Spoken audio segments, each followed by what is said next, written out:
Junior college, IIT, JEE, NEET academy, seat guarantee programme. అయితే మహిళలు తమ ఆరోగ్యం గురించి తాము పట్టించుకోవట్లేదు, కొవ్వొత్తిలాగా కరిగిపోతూ ఉన్నారు. కానీ వాళ్ళ ఆరోగ్యం గురించి పట్టించుకోకుండా ఇంటిల్లిపాది ఆరోగ్యం గురించి పట్టించుకుంటూ ఉన్నారు. ఇప్పుడు రకరకాల క్యాన్సర్లు అనేవి వస్తున్నాయి. ప్యాడ్స్ వాడితే క్యాన్సర్ వస్తుందని చెప్తూ ఉన్నారు. బ్రెస్ట్ క్యాన్సర్ వచ్చింది, అది ఎప్పుడో లేట్ స్టేజ్లో తెలిసింది అని చెప్తూ ఉన్నారు. ఇవన్నీ కూడా ముందుగా గమనించుకునే పరిస్థితి ఉంది ఉమెన్కి. అంటే ఉమెన్ అంటే ఇలాగే ఉండాలా? తన గురించి తాను పట్టించుకోకుండా అందరి గురించి పట్టించుకుంటూ తాను ఇలా కరిగిపోవాలనేది మన శాస్త్రంలో అమ్మా చాలా వింత ప్రశ్న, తమాషాగా ఉంది. మంచి ప్రశ్న వేసావు. మొత్తానికి నీకు ఈ విషయం తెలియాలి కాబట్టి. అసలు విమెన్ అనేది తనను గురించి తాను పట్టించుకుంటే సమాజం నిలవదమ్మా. తనను గురించి తాను పట్టించుకోకపోవడమే ఆవిడ గొప్పతనం. విన్నావా? అందుకని ఆరోగ్యంగా జీవించగలుగుతుంది. తనను గురించి తాను పట్టించుకుంటూ ఇతరులను పట్టించుకోకపోవడం మానసిక ఆరోగ్యం చెడిపోతుంది. తాను ఎప్పుడూ కూడా ఉదయం లేచిన అందరికంటే ముందు ఎవరు లెగుస్తారు ఇంట్లో? మన అమ్మ, అంతేనా? అందరికంటే ఆఖరిగా పడుకునేది ఎవరు? అమ్మే. ఎవరిని చూసుకుంటోంది? బిడ్డల్ని, భర్తని, పెళ్లి కుటుంబాన్ని అలా పాలించుకోవడంలో వాళ్ళకి ఆనందం ఉంది. ఆవిడ అంటే పూల సంఖ్యలను ఆవిడే వేసుకుంది, ఎవరో వెయ్యలా. పూల సంఖ్యలు అవి తనకు తానే బంధించుకుంది తనను తాను ఆ ప్రేమలో. అటువంటి హార్మోన్స్ స్త్రీకి భగవంతుడు సృష్టికర్తే పెట్టాడు. అలా ఉండాలి. ఆ ప్రేమించకుండా ఉండలేని తనాన్ని, చెయ్యకుండా ఉండలేని తనాన్ని, వండి పెట్టకుండా ఉండలేని తనాన్ని భగవంతుడు స్త్రీకి ప్రసాదించాడు. కాబట్టి ఆవిడ పూజనీయురాలు అయ్యింది, ఆరాధనీయురాలు అయ్యింది. అందుకని స్త్రీలకు పూజ చేశారు, కానీ ఎక్కడన్నా పురుషులకు పూజ చేశారా? సువాసిని పూజ, కన్యా పూజ మన దసరా నవరాత్రులలో పురుషుడికి ఎక్కడ చేయలేదు. ఎందుకని స్త్రీలకు పూజ చేశారు? అందుకని సగటు స్త్రీ ఎప్పుడూ కూడా తన గురించి తాను ఆలోచించుకోదు. ఇప్పుడు చూడు, మేమందరం మాకు అందరూ అలవాటు. ఇంట్లో ఎప్పుడైనా ఆఫీస్ మీదే, క్యాంప్ మీద భర్త ఊరెళ్ళాడు అనుకో, తన కోసం తను ఎప్పుడైనా వండుకుంటుందా? ముందే ఆయన లేరు కదా, ఏదో పచ్చడో మజ్జిగో వేసుకుని తినేసి కాలక్షేపం చేసేస్తుంది. ఎవరి కోసం చేస్తుంది ఆ వంట? అది బిడ్డల కోసం, భర్త కోసం. అంతే. తనను గురించి తాను అందుకని ఆవిడకి జగన్మాతకి ఉన్న లక్షణాలన్నీ కూడా ప్రతి స్త్రీలోనూ ఉన్నాయమ్మా. స్త్రీ అంటేనే సకారం, రకారం, తకారం, సత్వగుణ, రజోగుణ, తమో గుణాలు మూడు సరైన నిష్పత్తిలో ఉంటాయి. మన బిల్డింగ్ కట్టేటప్పుడు సిమెంటు, ఇసుక, నీళ్లు ఏ పాళ్లలో కలిపితే బిల్డింగ్ గట్టిగా ఉంటుందో, ఈ సమపాళ్లలో ఉంచుకోగలిగిన స్త్రీ ఎప్పుడైతే గట్టిగా నిలబడగలుగుతుందో అప్పుడు ఆ కుటుంబం బాగుంటుంది. అంతే. కానీ అందుకని ఆవిడ తనని గురించి ఇప్పుడు దేవాలయానికి వెళ్ళినా తన పేరు చెప్పుకోదు. చూడు, అక్కడే అర్థమైపోతుంది. పలానా శ్రీనివాసరావు నామధేయస్య తద్ధర్మపత్ని సమేతస్య సహ కుటుంబానాం అంటుంది. తన పేరు చెప్పుకుందా? శ్రీమతి అండ్ శ్రీ. కానీ అన్నింట్లోనూ ఆవిడికే పెద్దపీట వేసింది వేదం. భార్యాభర్తలు, పార్వతీ పరమేశ్వర్లు, ఏమ్మా సీతారాములు అనేది మిస్సెస్ అండ్ మిస్టర్ అని. అక్కడ మిస్టర్ అండ్ మిస్సెస్ అంటారు ఆ దేశాల్లో. మనకి శ్రీమతి అండ్ శ్రీ అంటారు. శ్రీవారికి మతి తెచ్చేది ఆవిడే, మతి పోగొట్టేది ఆవిడే. రెండు ఆవిడే. రెండు రకాలుగానే ఆవిడే ఉంటుంది. కాబట్టి నువ్వు అనుకున్నట్టుగా స్త్రీ తనను పట్టించుకుంటే కుదరదు. ఇప్పుడు తనను గురించి తాను పట్టించుకుంటున్నారు కాబట్టే బిడ్డలు అనాథలవుతున్నారు. కరెక్ట్. తన ఎంత మటుకు తన షోకులు, తన లైఫ్, తనలాంటి దీనిలోకి పడిపోతుంది. కాబట్టి పిల్లలు అనాథలైపోయి పిల్లలు పిచ్చోడు అయిపోతున్నారుగా. తాను కూడా ఒంటరిగా ఇదైపోయి ఆలోచిస్తోంది కదా. మానసికంగా ఒక డిప్రెషన్. అందుకని డిప్రెషన్ నువ్వు రాకుండా ఉండాలంటే స్త్రీ ఎప్పుడు తన పని చేస్తూనే ఉండాలి. ఎప్పుడైతే తను ఒంటరిగా ఉంటుందో, అందరితో కలివిడిగా లేకోకుండా, అప్పుడు ఆవిడ ఒక రకమైన మానసికమైనటువంటి వ్యాధికి గురైపోతుంది. ఎప్పుడు పనిలో ఉండాల్సిందే. పని ఎప్పుడూ కూడా మీరు అనుకున్నట్టు అనారోగ్యాన్ని ఇవ్వదమ్మా. పని చేస్తూ ఉన్న కొద్దీ ఆరోగ్యం ఉంటుంది. చాలామంది అనుకుంటారు శక్తి ఉంటేనే పని చేస్తాం అనుకుంటాం. కాదు, పని చేస్తూ ఉన్న కొద్దీ శక్తి పెరుగుతుంది, జనరేట్ అవుతూ ఉంటుంది. ఎందుకని? నీకు ఎగ్జాంపుల్, ఇప్పుడు మన ఇంటికి కరెంట్ ఎంత తెచ్చుకుంటాం? ఇంటికి సరిపడానే తెచ్చుకుంటాం. ఫ్యాక్టరీకి సరిపడా ఎక్కువ కావాలి కరెంట్. అలాగే మనం బాగా పని చేస్తూ ఉన్న కొద్దీ, ఫ్యాక్టరీ అంత పని చేస్తూ ఉన్న కొద్దీ ఆ మహాప్రాణం నుండి మనకు ప్రాణశక్తి ఎప్పుడు ప్రసారం అవుతూ ఉంటుంది. ఈ సూక్ష్మం తెలిస్తే మనకి నిరంతరం పనిచేసి ఆరోగ్యంగా ఉంటాం. ఇందాక నువ్వు అన్నావు చూడు, తల్లి పిల్లలకి చాలా చిన్నప్పుడే బ్రెస్ట్ క్యాన్సర్స్ ఏమైనా వస్తున్నాయని. బ్రెస్ట్ క్యాన్సర్ రావడానికి అస్సలు కారణం ఏమిటంటే మెయిన్ బిడ్డలకి పాలు ఇవ్వకపోవడం వల్ల. నువ్వు ఎప్పుడైతే తల్లి పిల్లలకి 1 సంవత్సరం పాటు పాలు ఇస్తుందో వాళ్ళకి క్యాన్సర్ రాదు. ఈ మధ్య ఏ తల్లి కూడా బిడ్డలకి పాలు ఇవ్వడానికి ఇష్టపట్టలేదు, బిడ్డలను కనడానికి కూడా ఇష్టపట్టల్లా.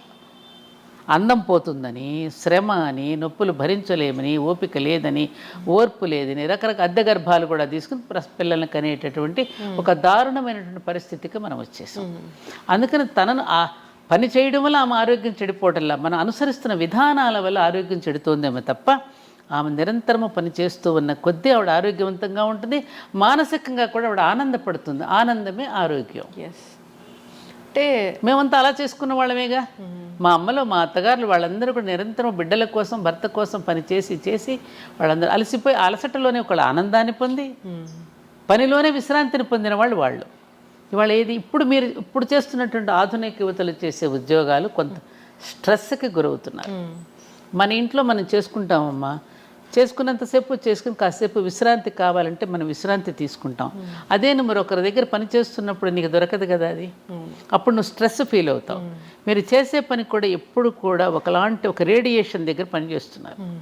ఇప్పుడు ఎక్కువగా సాఫ్ట్వేర్ ఉద్యోగాలు, అలాగే కెమెరాస్ ముందు చేసేటప్పుడు తప్పనిసరిగా ఆ రేడియేషన్ వల్ల మీకు ఒక ఇరిటేషన్ వస్తుంది, దానివల్ల చిరాకు వస్తుంది. ఆ చిరాకు వల్ల ఏమవుతుంది, కోపం వస్తుంది. కోపం వస్తే ఇంకొకళ్ళు ఏదో ఒక మాట అనేస్తాం, ఆ మాట వల్ల తగువులు ఆడుకుంటాం, గొడవలు జరుగుతాయి, సంఘర్షణలు, దానివల్ల ఆరోగ్యాలు. అంటే ఏమిటి, మనకు మనం తెచ్చిపెట్టుకున్నటువంటి బాధల వల్ల, ఎక్స్ట్రా వర్క్స్ వల్ల మనం బాధపడుతున్నాం తప్ప మన సహజంగా జీవించే విధానంలో మాత్రం ఎక్కడా కూడా ఒత్తిడి లేదు. కానీ ఇలా అవసరం కదా. ఏం అవసరం? జాబులు చేయాల్సిన పరిస్థితి అవసరం కదా. ఎలా అవసరం అంటావు? ఎలా? ఈ కల్చర్ మారిపోయింది. ఖచ్చితంగా అందరితో పాటు మనం వెళ్ళాలి. సో మంచి వెళ్ళకపోతే ఏమవుతుంది? అందరితో పాటు వెళ్ళకపోతే వెక్కిరిస్తారా? మనం ఆర్థికంగా స్థిరంగా ఉండలేము, ఆర్థికంగా దృఢంగా ఉండలేము.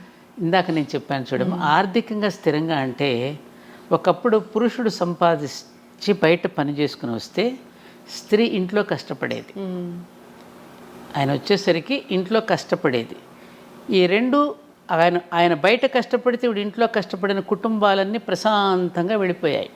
ఇప్పుడు ఎప్పుడైతే ఇద్దరం కష్టపడదాం బయటకు వెళ్ళిపోయానని అనుకున్నప్పుడు ఏమవుతుంది, పిల్లలు నలిగిపోతున్నారు. అవునా కదా?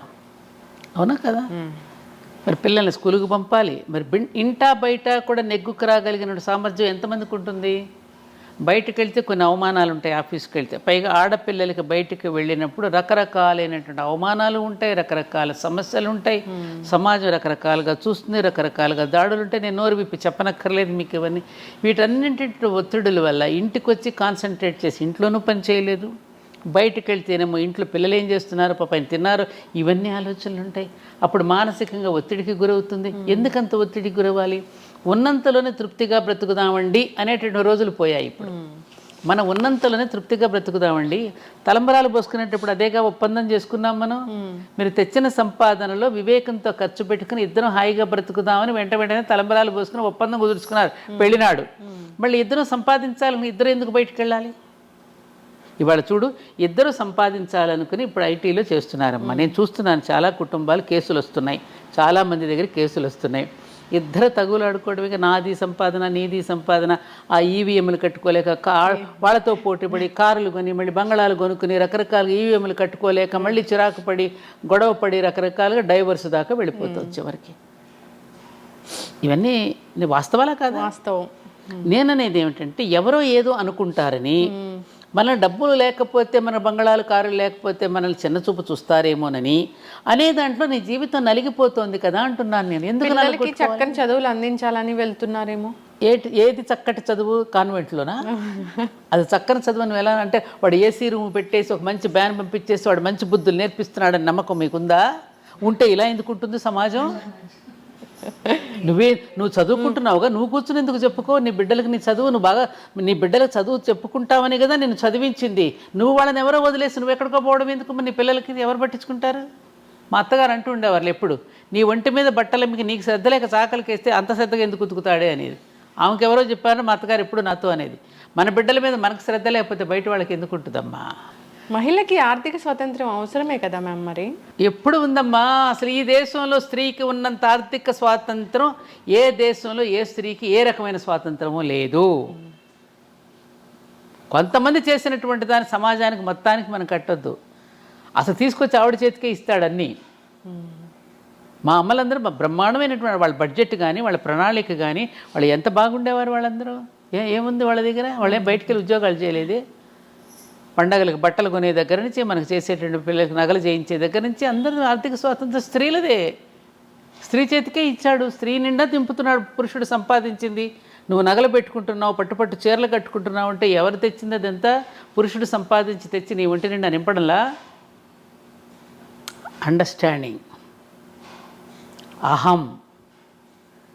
అహంకారం, నేను నాది అనేటటువంటిది ఎప్పుడైతే వచ్చిందో అప్పుడు ఈ ఘర్షణలన్నీ వస్తున్నాయి. మనది, ఇది మన కుటుంబం, మన సంసారం, మనం ఆలోచించుకుందామని అనుకున్నప్పుడు గొడవలు రావు. ఎస్. అందుకనమ్మా స్త్రీ తనను గురించి తాను ఏనాడు పట్టించుకోదు. అది ఎవరో పట్టించుకోవాలని కూడా తాను ఎప్పుడు ఇందాక చెప్పిన పూల సంకెళ్ళు తానే వేసుకున్నది. ఆవిడకి అందులో ఆనందం ఉంది. తినిపించడంలో, వండి పెట్టడంలో. చూడు, ఎవరింటికన్నా వెళ్ళి నువ్వు గబుక్కను పరిగెత్తేది ఎవరి ఇంటికి బంధువులు వస్తే, అన్నయ్య గారు అలా కూర్చోండి, మీరు పేపర్ చూస్తూ ఉండండి, టిక్కులు చేసుకొస్తానని చేయి గడుక్కుని గబగబా తను తినే ఆహారం కూడా అక్కడ వదిలేసి గబగబా వంట చేసి పట్టుకొస్తుంది. అది పురుషుడు ఎందుకు చేయలేడు? అలాంటి హార్మోన్స్, అలాంటి మానసిక స్థితి. స్త్రీని సన్నివేశాలే నిలబడతాయి జీవితంలో. పురుషుడునేమో ఎవరో నేర్పిస్తే నేర్చుకుంటాడు. స్త్రీకి ఒకరు నేర్పించనక్కర్లా. ఆమె పుట్టుకతోనే పరిణితి చెంది పుట్టింది భూమి మీదకి. పరిణితితోనే వచ్చింది. అందుకని కన్యా పూజ దగ్గర నుంచి బాలా త్రిపుర సుందరి దగ్గర నుంచి రాజరాజేశ్వరి దగ్గర వరకు ఇన్ని అవతారాలలో 9 అవతారాలలో ఆవిడ ఎందుకు పూజ చేసాం? ఆమె యొక్క పరిణితి చెందిన స్థితిని మనకు కనిపిస్తుంది అక్కడ. పుట్టినప్పటి నుంచే ఎలా పరిణితి చెందుతూ పరిణామక్రమంలో ఆవిడ ఎలా ఎదిగిందో చూపించడానికి ఆ 9 రోజులు మన దేవీ నవరాత్రులలో అమ్మ యొక్క గొప్పతనాన్ని మనం చూపించుకున్నాం. అదే అసలు రియల్ ఉమెన్స్ డే అమ్మా. అసలు దసరా రోజే ఉమెన్స్ డే. మనం ఏదో ఎప్పుడో చేసుకుంటాం కానీ ఇంత ఉందిరా. అందుకని ఉమెన్ అనేటువంటి ఇంగ్లీష్ వర్డ్లోనే మ్యాన్ ఉన్నాడు కదా. ఎస్హెచ్ఈ షీలోనే హీ ఉన్నాడు. ఫిమేల్లోనే మేల్ ఉన్నాడు. ఆమెలోనే ఆయన ఉన్నప్పుడు ఆవిడకి ప్రత్యేకతను కోరుకోదు. అంతా ఆవరించినటువంటి శక్తి అంతా ఆవిడదే. యాదేవి సర్వభూతేషు శక్తి రూపేణ సంస్థిత, మాతృరూపేణ సంస్థిత, దయారూపేణ, లక్ష్మీ రూపేణ, జాతి రూపేణ, నిద్రారూపేణ, క్షుధారూపేణ. ఆకలి రూపంలో ఉన్నది ఆవిడే, నిద్ర రూపంలో ఉన్నది ఆవిడ. అందుకే నిద్రాదేవి అంటాం మనం. నిద్రాదేవి ఒడిలోకి జారుకున్నాడండి అంటాం. సేద తీర్చేది ఆవిడే, లయకర్త్రి ఆవిడే, పోషణకర్త్రి ఆవిడే, సృష్టికర్త్రి ఆవిడే. అంతటా ఆవిడేనమ్మా. తన యొక్క శక్తిని తాను తెలుసుకోలేక పాపం బాధపడుతోంది. ఆమె యొక్క శక్తిని నువ్వు జాగృతం చేస్తే, ఆవిడేమిటో ఆవిడికి తెలియచేస్తే, అలా తెలియచేయబడే వీళ్ళందరూ కూడా ఆయుధాలు ఇచ్చారు. అందుకని ప్రతి పురుషుడు కూడా ఆమె యొక్క శక్తిని గుర్తించి తగినటువంటి ప్రోత్సాహాన్ని ఇస్తే ఆవిడ చేయలేనిదేది లేదు. అందుకనే దేవతలందరూ కూడా తల ఒక శక్తిని ఇచ్చారంటే ఏమిటి? తల ఒక రకంగా ఆమెకు సహకారం అందించారు. అలాగే కుటుంబంలో భర్త కానీ, మామగారు కానీ, మరుదులు కానీ, బావగారులు కానీ, తన పిల్లలు కానీ తలొక రకంగా అమ్మకు కనుక సహకరిస్తే ఆవిడ చేయలేనిదంటూ లేదు. మన ఇంట్లో పెళ్ళిళ్ళు జరుగుతున్నప్పుడు మనం చూస్తున్నాం. అప్పటికప్పుడే మేళా మోగుతూ ఉంటుంది. అమ్మ నా పంచె ఎక్కడ పెట్టామంటాడు ఒకడు వచ్చి, అమ్మ నా లంగా ఎక్కడ పెట్టామని కూతురు అడుగుతుంది. భర్త వచ్చి ఏమి నా ప్యాంట్ ఎక్కడ పెట్టామంటాడు. హడావుడు ఉండండిరా, నాకు ఏమన్నా 10 చేతులు ఉన్నాయట్రా అంటుంది. ఉన్నాయి కాబట్టి నేను అడుగుతున్నావమ్మా అంటారు వాళ్ళు. అన్ని రకాలుగా అందించేస్తుంది అందరికీ కూడా. మరి ఎవరిది, ఎక్కడి నుంచి వచ్చింది శక్తి? ఆ జగన్మాతే ఆవిడ. అందుకని నేనేమంటానంటే ఇప్పుడున్నటువంటి ఆధునిక యువతులకి వాళ్ళల్లో ఉన్నటువంటి ఆ శక్తిని ఒక్కసారి జాగృతం చేస్తే వాళ్ళు వండర్స్ చేస్తారు. వాళ్ళ సునీత విలియమ్స్ గురించి వింటున్నాం. అలాంటి సునీత విలియమ్స్ లాంటి పిల్లల్ని ఎంతోమంది వాళ్ళు ఎన్నో రకాలుగా పైలట్స్ అవుతున్నారు, అన్ని రంగాల్లో రాణిస్తున్నారు. అంటే ఆవిడ చేయలేనిదంటూ ఏమీ లేదు. కాకపోతే మన భారత స్త్రీకి ఉన్న గొప్పతనం ఏమిటంటే ఎప్పుడు పురుషుడికి క్రెడిట్ ఇవ్వాలని కోరుకుంటుంది. అది ఆవిడ గొప్పతనం. తాను నేపథ్యం అని ఉంటుంది, పురుషుడిని ముందు నిలబడుతుంది, పురుషుడిని సమర్థుడిని చేస్తుంది, తాను వెనక ఉంటుంది. అదేమ్మా మన స్త్రీ యొక్క గొప్పతనం. ఎస్. అంత క్రెడిట్ ఇచ్చినా కానీ అక్కడక్కడ మనం చూస్తూ ఉన్నాము స్త్రీకి అవమానం జరుగుతుంది. సో మంచిగా ఉన్న రోజులు ఉంటూ ఉన్నారు, భార్యాభర్తలు చెప్పకపోవడం. అలా స్త్రీని ఎవరైనా పురుషుడు అవమానపరుస్తున్నాడు అంటే అక్కడ పెంచిన తల్లిది తప్పు. అవమానపరుస్తున్నాడంటే పెంపకంలో ఏదో తప్పు ఉంది. ఏ స్త్రీ అయితే పెంచుతోందో స్త్రీయే కదా, స్త్రీని అవమానపరచకూడదుగా. అవును. కాబట్టి అక్కడ మారవలసింది కూడా మళ్ళీ స్త్రీలే.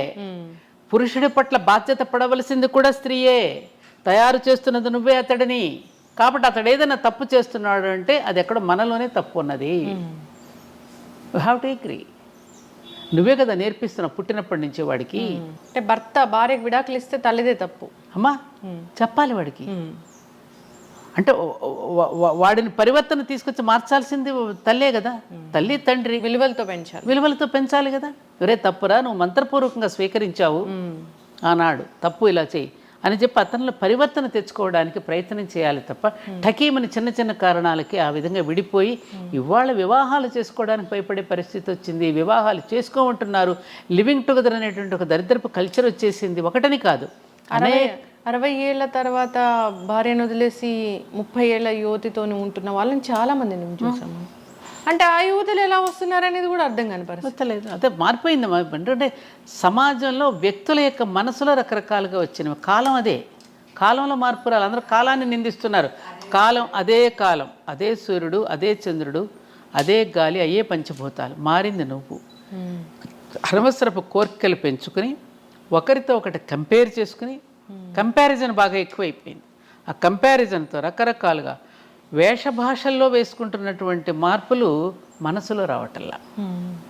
అందుకే మన భర్తృహరి లాంటి వాళ్ళు ఎటువంటి పద్యం వాగ్భూషణం భూషణం అన్నారు.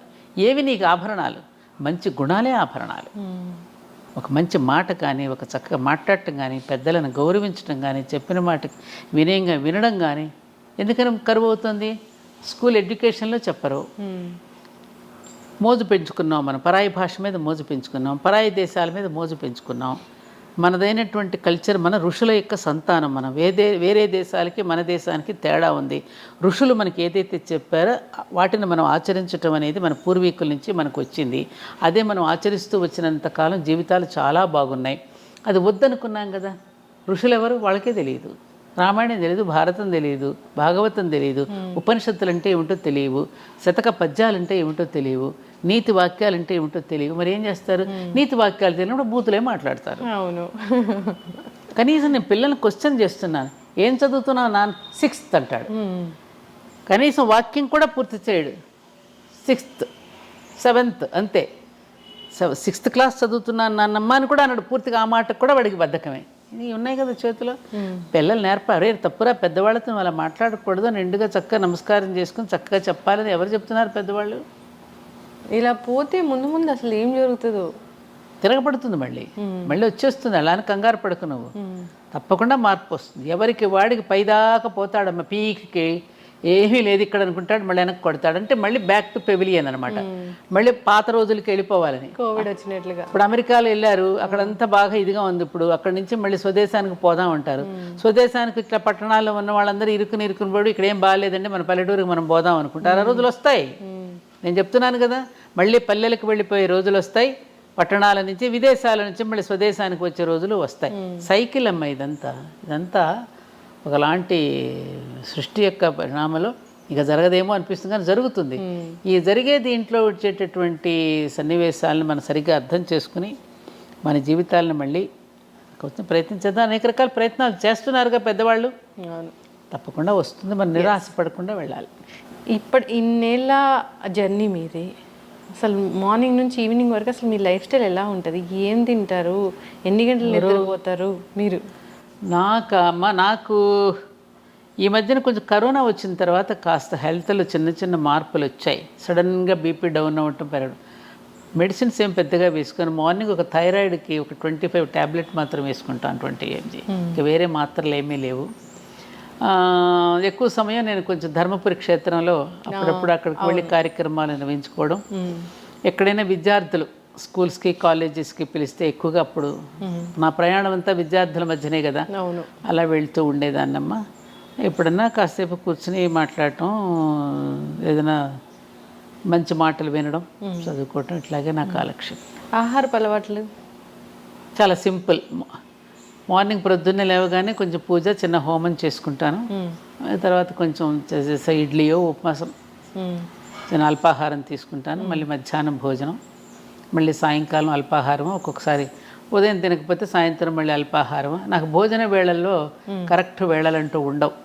అది కొంచెం ఆ డిసిప్లిన్ లేదు. ఎప్పుడెక్కడ వెళ్ళొస్తుంటాను కదమ్మా, టైం కానీ టైం. బయట ఎక్కడ తినను, ఎంత లేట్ అయినా ఇంటికి వచ్చే భోజనం చేస్తా. ఫంక్షన్స్కి వెళ్ళినా పెద్దగా భోజనం చేయను ఎక్కడ, ఇంటికే వచ్చి ఏ పెరుగన్నమో, ఆవకాయ పచ్చడి అంటే బాగా ఇష్టం. ఆవకాయ పచ్చడి పెరుగన్నం ఇష్టపడతా అంతే. ఎప్పుడైనా మీకు కోపం వచ్చిందా? ఎందుకు రాదు? కోపం వేరు, క్రోధం వేరురా. కోపం అనేది షార్ట్ డిసీజ్, క్రోధం అనేది లాంగ్ డిసీజ్. కోపం అనేది కోపం రావాలి. కోప్పడ్డారండి అని ఎందుకంటే మందలించటం రావాలి కదా. వచ్చి పగలు ఉండవు, పగ ఉండదు, వాళ్ళ మీద క్రోధం ఉండదు. తప్పు చేసినప్పుడు కోప్పట్టం అనేది ఉంటుందిగా, కోపం వస్తుంది అవసరానికే. అంతేగా చీటికి మాటికి కోపాలు తెచ్చుకోవడం. వీలున్నంత వరకు అందరినీ ప్రేమగా ఆదరిస్తాను, ప్రేమగా పలకరిస్తాను. ఈ కుటుంబం అంతా నాదే అనే ఫీలింగ్ నాకు ఉంటుంది. జగమంతా కుటుంబం నాదే అనేటటువంటి ఫీలింగ్తో మా అమ్మగారికి ఉండేది, నాకు కూడా అదే వచ్చింది. అందరినీ ప్రేమించే హృదయం, ప్రేమతో ఉంటాను వీలున్నంత వరకు. ఎవరి మీద, ముఖ్యంగా నాకు భగవంతుడు ఇచ్చిన పెద్ద వరం, ఎవరి పట్ల నేను ఎక్కడ అసూయ చెందను. అందరూ బాగుంటే చూసి ఆనందపడుతూ ఉంటాను. ఎప్పుడు అందరినీ చూసి ఆనందపడితే ఈ కుటుంబం అంతా నాదే అనుకున్న వాళ్ళకి ఏ జబ్బులు రావు. అందుకే నాకు దీర్ఘవ్యాధులు లేవు. ఆ కరోనా ఒకటి వచ్చి ఇబ్బంది పెట్టింది కానీ ఇంకా వేరే జబ్బులు లేవు. ప్రస్తుతం అంతా హ్యాపీగా ఆనందంగా ఉన్నానమ్మా. ఇంటికి ఎవరో ఒకళ్ళు వస్తూ పోతూ ఉంటారు, అతిథులు అభ్యాగతులు వస్తూ ఉంటారు, వాళ్ళతో టైం గడుస్తూ ఉంటుంది. ఏదో చిన్న వాళ్ళు ఏదో కష్టాలు చెప్పుకోవడానికి అప్పుడప్పుడు స్నేహితులు వాళ్ళు వస్తుంటారు. అలా రోజులు గడిచిపోతున్నాయి. ఎప్పుడైనా ఏదైనా మనసుకు బాధ కలిగించే సందర్భం ఏదైనా వచ్చిందంటే, అవమానించారు అని బాధపడింది ఎప్పుడైనా ఉందా? ఇంకలే ఉన్నాయి, ఉంది. ఎట్లా మర్చిపోతారు దాన్ని? మర్చిపోవాలి. ఇప్పుడు ఎవరో పెద్ద ఆయన పేరు గుర్తు రావట్లేదు. ఏమండి, మనం ఆ మాటే గుర్తు చేసుకుంటా. ఇప్పుడు ఎవరైనా మన అవమానపరిచి మాట్లాడితే మళ్ళీ వాళ్ళని ఎందుకండి మీరు ఇట్లా గౌరవిస్తారని నన్ను అడుగుతారు. అవమానించిన వాళ్ళని ఎందుకు మీరు ఇట్లా గౌరవిస్తారని అడిగితే ఆయనకు చెప్పిన సమాధానం, చూడు, కుక్క చెప్పు తింటుందని మనకు తెలుసు, కానీ ఇంటికి వస్తే దానికి చెప్పులు అన్నమే పెడతాం కదా. అది గుర్తు చేసుకుంటా. అలా ఏమిటంటే పెద్దలు చెప్పినటువంటి మాటలు మనకి ఆ విధమైనటువంటి ఒక దీన్ని ఇస్తూ ఉంటాయమ్మా. అందుకని మనం అవమానిస్తున్న వాడిని కూడా మనం ప్రేమిస్తూ ఉంటే ఏదో ఒకరోజు తప్పకుండా వాళ్ళలో పరివర్తన వస్తుంది. నాకు ఆ నమ్మకం ఉంది. అందుకని అది ప్రతి మనిషి జీవితంలో అవమానాలు పడని వాళ్ళు ఎవరు? ఇంకొకటి ఏమిటంటే మా మాస్టర్ గారు ఎప్పుడనేవారు, నిన్ను పరిహసిస్తున్నవాడు, అవమానపరుస్తున్నవాడు కూడా పైవాడేనని తెలుసుకో. అంటే భగవంతుడే. ఎందుకని నువ్వు ఎంతవరకు నిలబడగలవో నిన్ను కుదిపి చూస్తున్నాడని అర్థం చేసుకో. కాబట్టి పరిహసిస్తున్నవాడు కూడా పైవాడే. ఎస్, ఇలాంటివన్నీ మనకు గుర్తొచ్చాయనుకో, మనల్ని మనం తట్టుకోగలుగుతాం. మనల్ని మనమే ఇట్లా తట్టుకుంటాం. కొంచెం ఓపిక పట్టు. ఇంకొకటి కూడా ఉంది, రుద్రాధ్యాయంలో మనం చెప్పేటప్పుడు జంబే దదామి అని వస్తుంది ఆఖర్లో. మనం తప్పు చెయ్యకపోయినా మనల్ని అవమానిస్తూ ఉంటారు, నిందిస్తూ ఉంటారు కదా, అలాంటి వాడిని జంబే దదామి శివుడి నోట్లో వేసేయమన్నాడు. ఆ మంత్రం అనాలా? అట్లా మంత్రం ఉంది అధ్యాయంలో, పూర్తి మంత్రం నేను సడన్గా గుర్తు రావట్లేదు, కానీ ఆఖరిలో జంబే దధామి అని అంటాడనమాట. నేను తప్పు చెయ్యకపోయినా నన్ను అవమానించాడు అనుకో, ఇంకా నేనేం చేస్తాను? మన పెద్దవాళ్ళు వాడు పాపం వాడే అనుభవిస్తాడులే అంటాం కదా, అలా అనమాట. జంబే దధామి. నిజంగానే అనుభవిస్తారా? ఎప్పుడో డెఫినెట్గా ఈ మధ్యకాలం కొంచెం తొందరగా పెంచాడు. ఆయన కూడా బాగా ఎక్కువైపోయినాయి కేసుల పైన. అందుకని ఈ మధ్యన కొంచెం చిత్రగుప్తుడికి చెప్పినట్టున్నాడు, రే చాలా పేరుకుపోతున్నాయి, సుప్రీంకోర్టులో కూడా అలా తొందరగా కేసులు తొందరగా క్లియర్ చేస్తే బాగుండు. ఇక్కడ చేయటం లేదు కానీ పైవాడు మాత్రం ఈ మధ్యన కొంచెం వేరే సెక్షన్ పెట్టి ఇప్పటికిప్పుడే అనుభవించేటట్టు చేస్తున్నాడు. ఈ చోట కర్మ ఈ చోటే, ఈ రోజే చేస్తున్నాడు. మొదలు పెట్టాడు కొంచెం అక్కడ కొత్త జీవో పెట్టాడు యమధర్మరాజు కూడా. కర్మలు చేసే వాళ్ళు కూడా నిజంగా వెనకాడకుండా ఏమవుతుంది చేస్తే. ఇంకా ఇదొకటి ఉంది, చెడ్డ పనులు చేసిన వాళ్ళకే మంచి జరుగుతుందని, మంచి చేసే వాళ్ళకి ఎప్పుడు కష్టాలు ఉంటాయని. అంటే ఈ పరిపాలిస్తున్నది కలిపురుషుడు కదమ్మా. ఇప్పుడు కలిపురుషుడు చెడ్డవాళ్ళకి బాగా దోహదం చేస్తాడు, చెడు పనులు చేయటానికి మరింతగా దోహదపడతాడు కలి.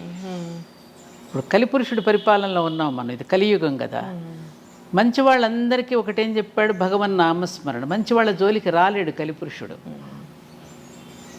అట్లాగే నిబద్ధతతోనూ అలాగే నియమనిష్టలతో ఉన్నవాడిని కలి దరికి కూడా చేరలేడు. సీతాదేవి కనుక గడ్డి పరక వేస్తుంది చూడు, రావణాసురుడు తన దరికి చేరకుండా. అలా ఆ మంత్రం ఏదైతే ఉందో నామ, ఇప్పుడు ఆమె రాముడిని స్మరిస్తూ ఉంటుంది కదా సీతమ్మ, అందుకని గడ్డి పరక అడ్డం పెడుతుంది. అలాగే ఎప్పుడు కూడా భగవన్నామ స్మరణలో ఉన్నటువంటి వాళ్ళని కలిపురుషుడు ఏమీ చెయ్యలేడు. అందుకని కలవు కేశవ కీర్తన, కలియుగంలో ఒక భగవన్నామ స్మరణ ఒక్కటే శరణ్యం మనకి.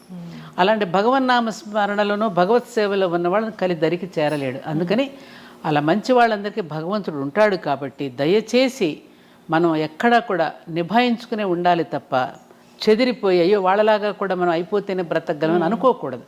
ఇప్పుడు మీకు ఎగ్జాంపుల్, కౌరవుల పక్షాన ఎంతమంది ఉన్నారు? సైన్యమంతా నారాయణ సేన దగ్గర మొత్తం కౌరవుల పక్షానేగా ఉంది.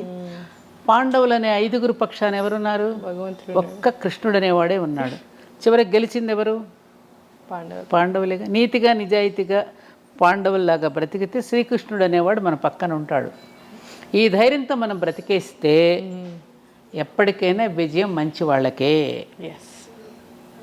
అది ఆ తత్వం మనకు బోధపడాలి అంటే సద్గోష్ఠి, సద్గ్రంథ పఠనము, సత్సాంగత్యము, సత్పురుషుల యొక్క కలయిక, ఇవన్నీ ఉంటే ఆ ధైర్యంతో మనం బ్రతికేస్తాం. ఉన్నంతలో హాయిగా బ్రతకగలమమ్మ మనం. 1 ఎకరం పొలం పెట్టుకుని, ఒక ఆవునో ఒక గేదెనో పెట్టుకుని ఇంత కూరగాయ దొడ్లోనే పండించుకున్న జీవితాలు ఎంతమంది బ్రతకలా మన పూర్వీకులు. ఇప్పుడు కూడా మనం బ్రతకగలం. పల్లెలన్నీ వదిలేసి వచ్చేసాం, పొలాలన్నీ ఎవరికో ఇచ్చేసాం, పొలాలన్నీ ప్లాట్లు వేసేస్తున్నారు, పాటలు పడుతున్నారు. మరి మన జీవన విధానం మార్చుకోకుండా కష్టాలు ఎవరో పెడతాం ఏంటమ్మా? కష్టాలు మనకు మనం తెచ్చుకుంటున్నాం తల్లి. తృప్తి అనేది మన జీవితాలకి లేకపోవడం వల్ల వస్తున్న తిప్పలే ఇవన్నీ. తృప్తిగా మనం బ్రతకగలం. 4 చీరలు పెట్టుకుని కూడా హాయిగా బతకగలం. వెనకటి రోజుల్లో కట్టుడు చీరలు 2, దాపుడు చీరలు 2 ఉండే. ఎక్కడైనా ఫంక్షన్కి వెళితే అమ్మనో యమనోడు కట్టుకుని వెళ్ళారు. పిల్లలకి పెళ్లి కూతుర్లు చేస్తే కూడా పాత వాళ్ళ చీరలు కట్టి పెళ్ళిళ్ళు చేశారు. ఆ నగలు కూడా పెద్దవాళ్ళు ఎవరైనా పెట్టి చక్కగా పని కానిచ్చేసేసి కాపురాలు హాయిగా నిలబడ్డాయి. ఇప్పుడు పెళ్లి చేరే లక్షల్లో కడుతున్నారు. ఆడపిల్ల తల్లిదండ్రులకి అప్పులే మిగులుతున్నాయి. అది జీవితాంతం తీర్చలేని అప్పులు. ఇంటి నిండా ఆ పెళ్లి ఆల్బమ్లు ఉంటున్నాయి. మళ్ళీ రెండో పెళ్లి గురించి ఈ ఆల్బమ్లు ఎక్కడ తయాలో అర్థం కావట్లేదు. వాడు ఎప్పుడైనా చూశాడంటే మళ్ళీ వాడి మనసు ఏమవుతుందో, ఈ అమ్మాయి ఆల్బమ్లు చూసి వాడేమనుకుంటాడో అని ఈ ఆల్బమ్లు దాయలేక తెస్తున్నారట ఇప్పుడు. కరెక్ట్. మొత్తం డీరైల్ అయిందంటాం చూడమ్మా. మొత్తం జీవితం పట్టాలు తప్పిపోయిందమ్మా. మానవ జీవితం పట్టాలు తప్పిపోయి జీవైందని ఏడిస్తే ఏం లాభం? నువ్వు మళ్ళీ పట్టాలకి ఎక్కువ పెద్దలు చెప్పిన బాటలోకి మళ్ళీ వెళ్ళు, అప్పుడు నీ జీవితం బాగుంటుంది. ఎస్, ఖచ్చితంగా. మన రూట్స్ మనం మళ్ళీ వెళ్ళాలి. పైగా జీవన విధానం ఎలా ఉంటే బాగుంటుందో అని చెప్పినటువంటి పుణ్యభూమి, జ్ఞానభూమి మన దేశమే. విశ్వగురు స్థానంలో ఉండి ప్రపంచానికి తెలియజేసింది. చాలామంది అవి తీసుకుని ఆచరిస్తున్నారు విదేశాలలో. మనం ఆచరించటలా. మనలాగా తిండిని పోగు చేసుకుని పిల్లల కోసం ఆస్తులు పెట్టి అట్లా చేయరు అక్కడ దేశాల్లో. ఉన్నంతలో పని చేస్తారు, వీకెండ్స్కి వెళ్తారు, ఎంజాయ్ చేస్తారు, చక్కగా పద్ధతిగా పని చేస్తారు, చక్కగా అందరినీ పలకరించుకుంటారు, హ్యాపీగా ఉంటారు వాళ్ళు. అందులో కొన్ని వాళ్ళు తీసుకుని ఆచరిస్తున్నారు, హ్యాపీగా ఉన్నారు కదా వాళ్ళంతా. ఇప్పుడు మన దాంట్లోకి వచ్చేస్తున్నారు. ఇస్కాన్కి వెళ్ళండి, జగన్నాథ రథయాత్రలు పాల్గొంటున్నారు, బ్రహ్మాండంగా సంగీతాలు పాడుతున్నారు, డాన్సులు వేస్తున్నారు. శ్రీకృష్ణ మనం కూడా చదవనంత అందంగా రుద్ర నమ్మక చమకాలు చదువుతున్నారు. భారతీయతను ప్రేమిస్తున్నారు ప్రపంచ దేశాలలో. ఆనాడు వివేకానందుడు చెప్పినటువంటి వాణి ఇంకా ఆగల, అది ఇంకా మొగుతూనే ఉంది ప్రపంచ దేశాల భారతదేశం యొక్క గొప్పతనాన్ని. మరి మనం ఎందుకు తెలుసుకోవట్లేదు? చిన్న దానికి తగువలు, మత గొడవలు, కుల గొడవలు, ఏమిటివన్నీ? కులాల మధ్య మతాల మధ్య చిచ్చు పెట్టుకుని మనం ఇప్పుడు ఈ మధ్య మళ్ళీ స్టార్ట్ అయింది. ఒకటమ్మా, ఏం చెప్తున్నాడు అనుకున్నప్పుడు ధర్మం గుర్తుకొస్తుందమ్మా. ఎవరు చెప్తున్నారు అన్నప్పుడు మతం గుర్తొస్తుంది. అలా వ్యక్తుల పేర్ల మీద మతాలు పెట్టేసి మధ్యలో చిచ్చులు పెట్టేసి ఎవరి ఇంటర్ప్రిటేషన్స్ వాళ్ళు ఇచ్చేస్తున్నారు, ఎవరి నిర్వచనాలు వాళ్ళు చెప్పేసి గందరగోళం సృష్టించేస్తున్నారు. ఏం చెప్పాడు అనేది ధర్మం. ఎవరు చెప్తున్నారన్నప్పుడు మతం పుట్టింది. మనది సనాతన ధర్మం, ఎటర్నల్ ధర్మ. అది సృష్టిలో ఉన్న ధర్మమే మానవ ధర్మం. ఈ మనిషి అనేవాడు విశ్వానికి ఒక నమూనాగా నిలిచాడు. విశ్వంలో ఏది ఉందో మానవుడి దేహంలో కూడా అదే ఉంది. బ్రహ్మాండంలో ఏది ఉందో పిండాండంలో అదే ఉంది. ఆ బ్రహ్మాండానికి పిండాండాన్ని శృతి కలుపుకొని జీవిస్తే నీ జీవనం బాగుంటుంది అని ఒక ముక్కలో చెప్పారు. దీనికి ఇన్ని గ్రంథాలు అక్కర్లేదు, ఇంత థీసిస్లు అక్కర్లేదు, ఇన్ని పిహెచ్డీలు అక్కర్లేదుగా. దీనికి ఎవరి నిర్వచనాలు వాళ్ళని చెప్పేసేసుకునేసరికి రకరకాలు పుట్టేసి అబ్బో నానా గందరగోళంగా ఉంటుంది. ఇప్పుడు టెంపుల్స్ ధ్వంసం చేసేంత వరకు వస్తుందిగా. చేస్తా పిచ్చి ఎవరికి వాళ్ళు చేసేసుకోవటం. ఎవరు చేస్తున్నారో తెలియదు, ఎందుకు పుట్టిస్తున్నారో తెలియదు. అథవా ఎందుకని ఈ సనాతనం అనేటటువంటి ఎటర్నల్ ధర్మ, ఈ వేదం అనేది అపౌరుషేయం. ఇది ఎవరు సృష్టించింది కాదు, ఎవరు రాసింది కాదు, వ్యక్తులతో వచ్చింది కాదు. ఇది ఎప్పుడు సనాతనమే. ఇది ఎవరు ధ్వంసం చేయగలిగింది కాదు అసలు. హిమాలయాలను ఎవరైనా పెకలించి వేయగలరా? అలాంటిదే ఇది కూడా, ఎవ్వరూ పెకలించలేరు. అలాంటి సనాతనమైన నిత్యనూతనమైనటువంటిది ఈ ధర్మాన్ని ఎవరు ఏం ఇవన్నీ మనుషులు చేసే పిచ్చి కోతలు పిచ్చి మాటలే తప్ప ఎవరు ఏం చేయలేరు దీన్ని. అటు నుంచి ప్రపంచం మొత్తం ఇటువైపుకు చూస్తోంది. ఇప్పుడు ఇక్కడ మనం కొట్టుకుంటున్నాం.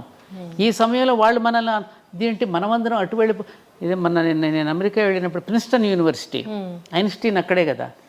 ప్రిన్స్టన్ యూనివర్సిటీకి ప్రొఫెసర్ డాక్టర్ బిఎం గుప్తా గారు వెళ్ళినప్పుడు ఐన్స్టీన్ కలవడానికి వెళ్ళాట. ఐన్స్టీన్ కలవడానికి వెళ్ళినప్పుడు ఐన్స్టీన్ని సంస్కృత భాషలో ఆహ్వానించాడు. ఆహ్వానిస్తున్నప్పుడు పాపం ఈయనకి ప్రతిస్పందన చెప్పలేకపోయాడు సంస్కృతంలో. ఆయన ఆశ్చర్యపోయి భారతదేశంలో నుంచి సంస్కృతానికి మూలమైనటువంటి భారతదేశం వచ్చినటువంటి మీరు సంస్కృతంలో మాట్లాడలేకపోవడం ఏమిటి? రండి, నా లైబ్రరీలో అన్ని సంస్కృత గ్రంథాలు ఏమున్నాయి, భగవద్గీత ఉంది, వాటిని బట్టే కదా నేను ఇవన్నీ కూడా కనుగొనగలిగానని అన్నాడట. అట్లా ఇవాళ ప్రపంచ దేశాలన్నీ కూడా భారతదేశాన్ని కొనియాడుతూ మేము అన్ని సనాతన ధర్మమైన గ్రంథాల నుంచి తీసుకునే బాగుపడ్డామని వాళ్ళే చెప్తున్నప్పుడు మరి మనం ఇక్కడ ఇలా కొట్టుకుంటుంటే ఎలా? అవును. న్యూటన్ ఏమన్నాడు? నేను నా పూర్వీకుల భుజాల మీద నుంచే నేను అంత దూరం చూడగలిగాను అన్నాడు. ఇవి మన పిల్లలకి అటువంటి ప్రేరణని ఇవ్వాలమ్మా. అనవసరపు ఈ చదువుల్లో కూడా తీసేయవలసిన కలుపు మొక్కలు చాలా ఉన్నాయి. ఆ కలుపు మొక్కలన్నీ ఏరేస్తేనే ఈ విద్యార్థి అనే వృక్షం బాగా ఎదుగుతుంది. ఆ విద్యార్థి అనేటటువంటి మొక్కను ఎదగాలి అంటే ఆ చుట్టూ వేసే ఎరువు ఎటువంటిదై ఉండాలి? మంచి ఆలోచనలు, జాతీయ భావన, దైవభక్తి, ఇవన్నీ పెంపొందించకపోతే ఏమవుతుంది? విద్యార్థి దశలోనే వాడికి మతద్వేషమో కులద్వేషమో రేపెత్తిస్తున్నారు. అది చెప్పకపోతే ఇది ఎక్కువైపోతుందిగా. మరి వీటిని గురించి మనం ఎందుకు పెద్దలైనటువంటి వాళ్ళు, విద్యావేత్తలు, మేధావులు పట్టించుకోవాలి కదా. ఇవన్నీ చేంజ్ రావాలి అసలు. అందుకనే నేను విద్యార్థి లోకంలో ఎక్కువగా గడపడానికి ఇష్టపడతాను లక్ష్మి. ఎందుకంటే ఆ వయసులో కనుక పిల్లలకి కనుక మనం మనసులో కనుక ముద్రం వేస్తే జీవితంలో ఎప్పటికీ మర్చిపోలేరు వాళ్ళు. అక్కడి నుంచే మనం మొదలవ్వాలి. మాకు చిన్నప్పుడు అదే కదా బీజం పడింది. అవును.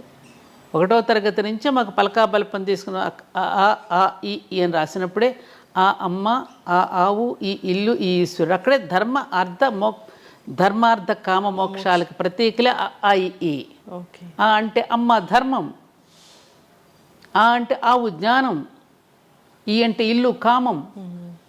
అర్థం అంటే కదా ఆవు ఉంటేనే కదా మనకు అర్థం, డబ్బులు వచ్చేది, సంపదనిచ్చేది ఆవే కదా. ఈ ఇల్లు అంటే అక్కడి నుంచే కదా మన కామ్యకర్మలని చేసేది, ఇంటి దగ్గర నుంచే కదా. తర్వాత ఈ అంటే ఈశ్వరుడు, మోక్షం ఇచ్చేది ఈశ్వరుడు.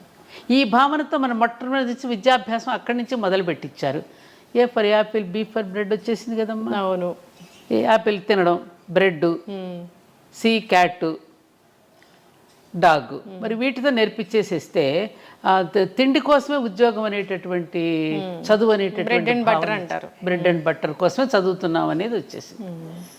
కాబట్టి వాళ్ళెవరో అంటగట్టి వెళ్ళిపోయినటువంటి వాటిని ఎప్పటికైనా తుడిచిపెట్టి మనదైనటువంటి విధానం, మన ఋషులు ఏదైతే ఇచ్చారో ఆ విధానాన్ని మనం అనుసరించి ఇకనైనా మనం మారితే, ఇకనైనా మారుదాం, యుగం మారుతుంది. అంటే మనం మారుదాం, యుగం మారుతుంది. ఖచ్చితంగా మార్పు అనేది. సాదాగా జీవిద్దాం, ఉన్నతంగా ఆలోచిద్దాం. అందరం యోగులు కానక్కర్లా, నిరుపయోగులు కాకుండా ఉంటే చాలు అనేది మన ఎజెండా. ఖచ్చితంగా మ్యామ్. చివరిగా ఒక ప్రశ్న, అంటే ఇప్పుడు ఉన్న ఆహారపు అలవాట్లు చూస్తే పిజ్జా, బర్గర్, మొత్తం జంక్ ఫుడ్, లేదా ఆన్లైన్ ఆర్డర్లో మిడ్ నైట్ బిర్యానీలు అన్నీ తింటూ ఉన్నారు. అసలు వీటన్నిటిని చూస్తే ఏమనిపిస్తుంది మీ మనసులో? ఇప్పుడు పిల్లల తల్లిదండ్రుల మీద తిరగబడుతున్నారు, ఉద్రేకాలు. వాళ్ళకి వెంటనే ఇన్స్టెంట్గా వాళ్ళకి ఇవ్వకపోతే పేరెంట్స్ని తిట్టడము, పేరెంట్స్ మీద తిరగబట్టని చూస్తున్నాగా. అవును. కారణం ఏమిటి? ఎవరో చేసినటువంటి పదార్థాలు, రకరకాల ఆలోచనలతో చేసినటువంటి వంటకాలు, తినకూడనటువంటి ఎప్పుడెప్పుడో నిలవ ఉన్న పదార్థాలు, బ్యాక్టీరియా ఇచ్చిన పదార్థాలు అర్ధరాత్రి పూట తింటున్నారు. అర్ధరాత్రి ఎవరు తింటారు? రాక్షసులు తింటారు, నిశాచరులు అంటారు. అప్పుడు రాక్షసులు సంచరించేటటువంటి సమయం. అప్పుడు తీసుకునేటువంటి ఆహారం ఏమవుతుంది? మన ఆహారం, తినే ఆహారం మన మనసుకు చేరుతుంది. మనం తినే ఆహారం మనసుకు కూడా చేరుతుంది. సంబంధం ఉంది మనసుకి తినే ఆహారానికి. అందుకని మనం తినే ఆహారాల వల్ల మన ఉచ్చారణలో దోషాలు వస్తాయి, భావనలో దోషాలు ఉంటాయి, ప్రవర్తనలో దోషాలు కూడా ఉంటాయి.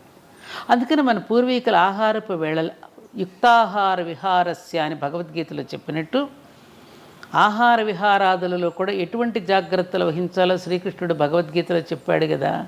మరి చెప్పినప్పుడు రోజు వింటున్నాం కదా, ఆ భగవద్గీతను ఎవరైనా చచ్చిపోయినప్పుడు పెట్టి వింటున్నాము. మరి అందులో ఉన్నటువంటి దీనిని మనం ఎవరైనా తల్లిదండ్రులు చెప్పాలి కదా. తల్లిదండ్రులు చెప్తే పిల్లలు వింటలేదండి అంటే వినకపోవడానికి కారణం ఏమిటి? ఏ పిల్లల లంచ్, నాకు టీచర్స్ చెప్తారు, నేను స్కూల్స్కి వెళ్తాను, ఏ పిల్లల లంచ్ బాక్స్ చూసేసినా ఏంటంటారు దాన్నమ్మా,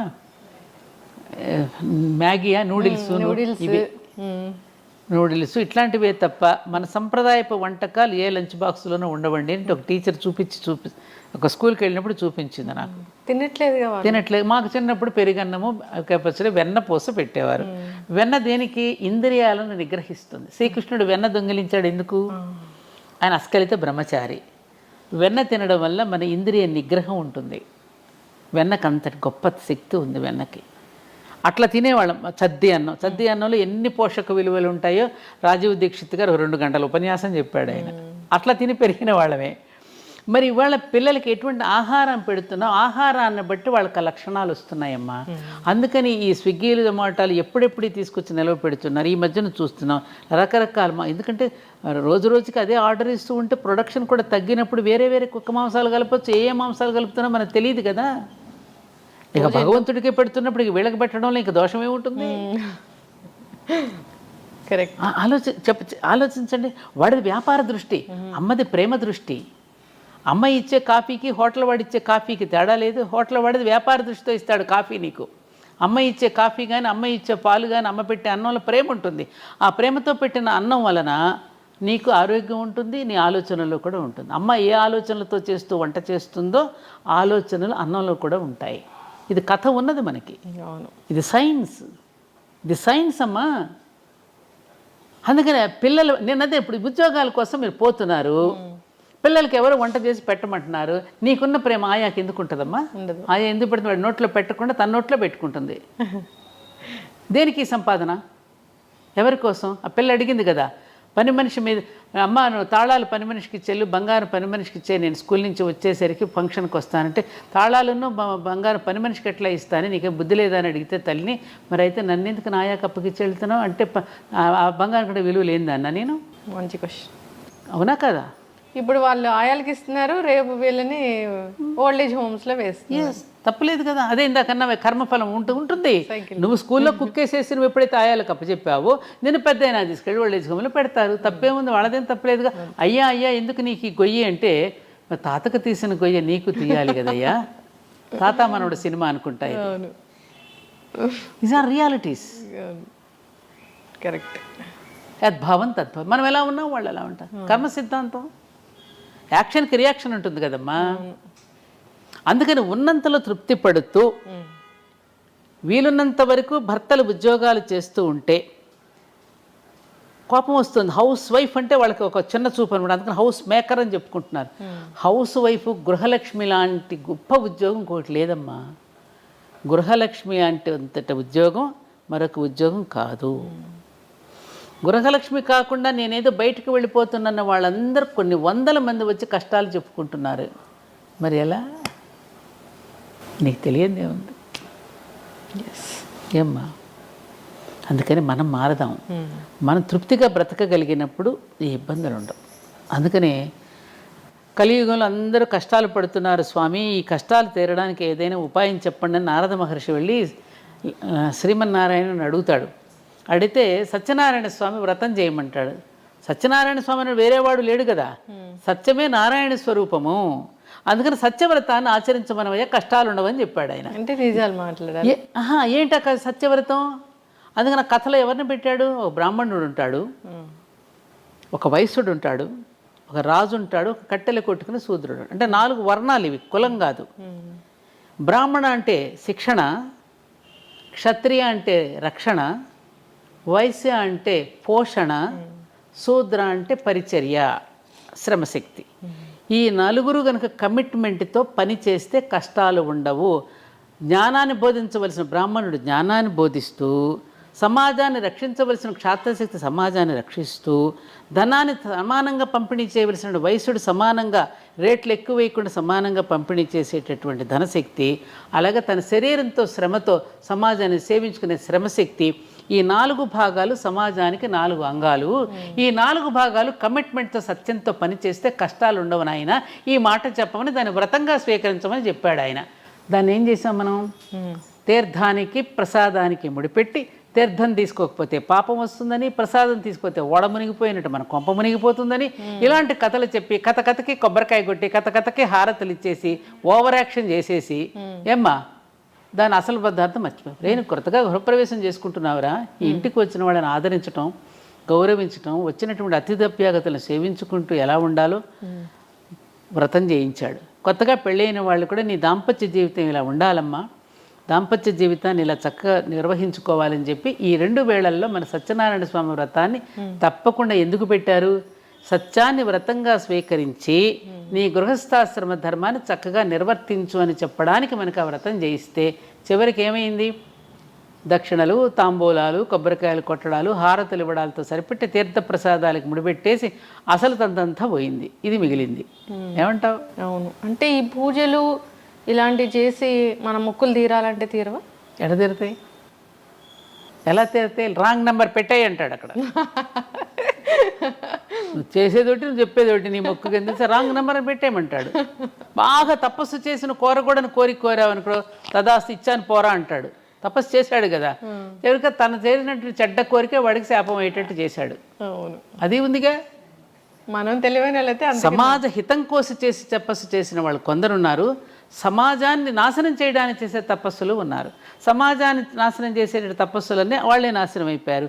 సమాజ హితం కోసం తపస్సు చేసిన ఋషులందరూ కూడా చరిత్రలో నిలిచిపోయారు, మనకు జీవన విధానాన్ని అందించి వెళ్ళారు వాళ్ళు. అందుకని ప్రతినిత్యము ప్రాతస్మరణీయులమ్మ వాళ్ళు.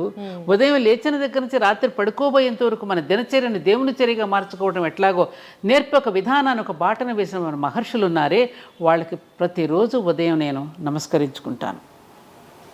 సప్త ఋషులకి ఎంత జ్ఞానం, ఎంత ఇచ్చారమ్మా మనకి, ఎంత ఇచ్చారమ్మా, ఎంత ఎంత ఎంత ప్రతి పండుగ దినాల్లో కూడా మనకి ఎంత అద్భుతమైన సందేశాన్ని ఇచ్చారు.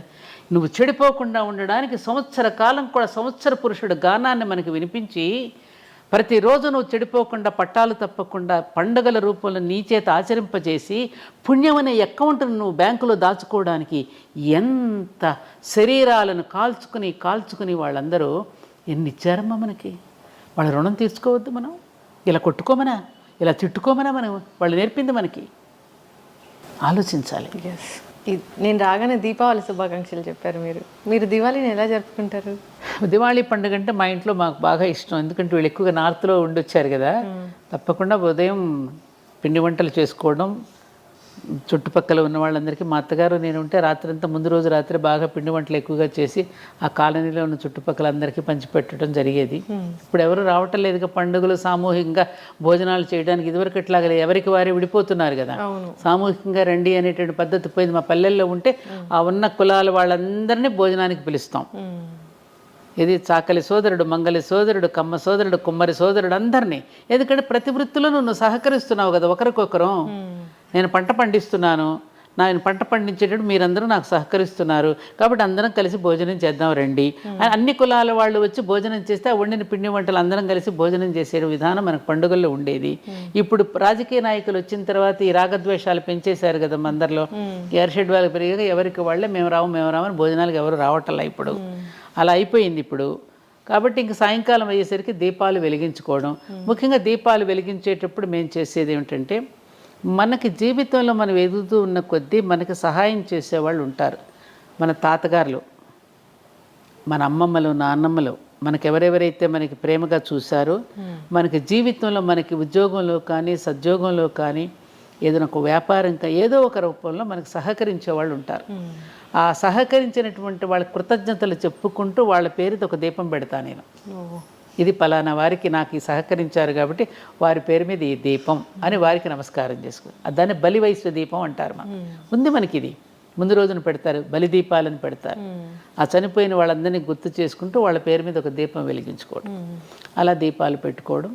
ఇంకా సాయంకాలం పిల్లలంతా వస్తే అందరం కలిసి కాసేపు ఏదో చిన్న చిన్న టపాకాయలు వెలిగించుకొని దీపాలు వెలిగించుకొని అందరం కలిసి భోజనం చేయడం. ఇంతకన్నా ఎస్, అందరు కూడా అలాగే చేసుకోవాలని. ఎవరైనా అంతే కదా వచ్చేసి పెద్ద పెద్ద సౌండ్లు, పెద్ద పెద్ద అబ్బా వద్దమ్మా, అది ఆ శబ్ద కాలుష్యం అనేది చాలా ప్రమాదకరం. నేను చెప్పినా కూడా వినడం లేదు. మొన్న కూడా మా దేవాలయంలో వద్దు బాబు మీరు చెప్తే వినండి రా బాబు అంటే అంత పెద్ద పెద్ద బాంబులు ఆ మహిషాసురుడి దహనానికి. అది ఎంతమంది, కొంతమంది చుట్టుపక్కల వాళ్ళు కాస్త హార్ట్ పేషెంట్స్ కూడా ఉంటారు. వాళ్ళని కూడా మనం దృష్టిలో పెట్టుకోవాలి కదా. మన సరదాలు ఇతరులకు ఇబ్బంది పెట్టకూడదు. చెప్పినా వినే స్థితిలో లేరు. నేను ఎన్ని చెప్పినా మనం తీసుకొచ్చి అన్ని బాంబులు పెట్టేశారు. భయంకరం, పెట్టకూడదు. ఎస్, విష్ణు చక్రాలు, భూచక్రాలు, తారాజువలు, మతాబులు, చిచ్చుబుడ్లు అవి ఇష్టం, కళ్ళకు చూస్తానికి ఆనందంగా ఉంటాయి. అలాంటివి వెలిగించుకుంటే బాగుంటుంది. ఎస్, ఖచ్చితంగా అమ్మ. చాలా చక్కటి విషయాలు చెప్పారు. ఆచరించాలని కోరుకుందాం, అందరూ హాయిగా ఉండాలని కోరుకుందాము.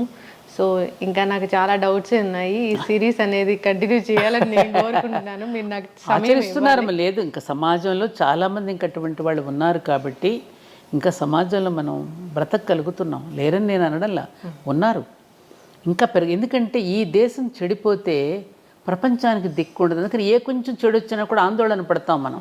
అమ్మో ఈ మాత్రం చెడు కూడా భరించలేదు ఈ దేశం. ఇది ఆర్యావర్తనం అనే పుణ్యభూమి. ఆర్యావర్తనం అంటే ఏమిటి? ఆర్యులు అంటే వేరే ఎవరో కాదు, శ్రేష్ఠులందరూ పుట్టినటువంటి భూమి ఇది. ఆర్యులందరూ వర్తించిన భూమి అంటే శ్రేష్టమైనటువంటి ఒక నోబుల్ పర్సన్స్ వర్తించినటువంటి భూమి. కాబట్టి ఇటువంటి భూమిలో చెడు అనేది ప్రవేశిస్తే ఇది ప్రపంచానికి కూడా మంచిది కాదు. ప్రపంచానికి కూడా దిక్సూచి మనమే కాబట్టి, ప్రపంచానికి కూడా జ్ఞానాన్ని అందించిన జ్ఞానభూమి కాబట్టి, ఆ మాత్రం చెడు వచ్చినా భరించలేనటువంటి భూమి కాబట్టి ఇలా ఆందోళన పడుతున్నాం. కానీ ఇంకా ప్రపంచంలో చాలామంది మంచి చేస్తున్నారమ్మా. మానవత్వం అనేది మహానుభావుడు. మన నిజంగా నేను అశ్రుతర్పణం నీ ఛానల్ ద్వారా టాటా గారు మహానుభావుడు. ఈ దేశం పట్ల కృతజ్ఞతతో ఆయన చేసి వెళ్ళినటువంటి మంచి పనులు, ఆయన జీవించిన ఇల్లు కూడా లేకుండా జీవించినటువంటి గొప్ప మహానుభావుడు కూడా మరి మన దేశంలో పుట్టి మనకి ఎంతో చేసినటువంటి జంషెడ్జీ టాటా దగ్గర నుంచి ఇప్పటి ఉన్నటువంటి ఈ టాటా దగ్గర వరకు మనందరం గుర్తుపెట్టుకోవాల్సినటువంటి వ్యక్తులు మన దేశంలో చాలా